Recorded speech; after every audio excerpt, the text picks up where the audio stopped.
O kamote, abutan na ng tribulation. Yung problema natin sa fuel crisis, problema natin sa PhilHealth, problema natin sa mass transportation, problema sa Meralco, problema sa SSS, problema sa edukasyon.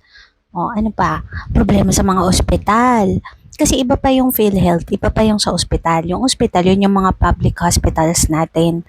And mga doktor ang nagsasabi no, na nagtatrabaho doon. Ang sabi nila, hindi nga daw nabibigyan ng sapat na atensyon yung mga equipments, tapos kulang din sila sa staff, tapos kulang din sila sa gamot, ganun. Marami talagang no, mga tao na kahit naman masipag sila, sa minsan silang magkasakit, talaga namang mababaong ka sa utang.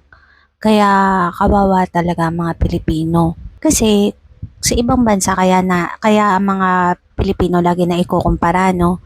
Sa ibang bansa kasi kahit mataas pa yung tax nila, ang binabayaran nila kapag na-ospital sila, magkano lang?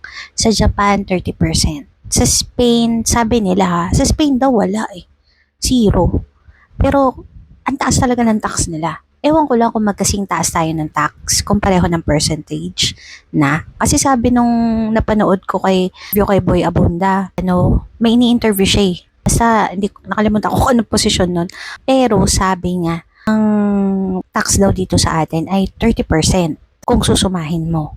Yun, 30% na raw. So, yun yung chika. 'di ba? Baka abutan na tayo ng kung ano. Kamote, abutin na ng tribulation, hindi pa rin tapos yung, tapos nag-aaway-away pa sila, 'di ba? So, iba yung pag-aaway nila ngayon. Anong episode na ba tayo?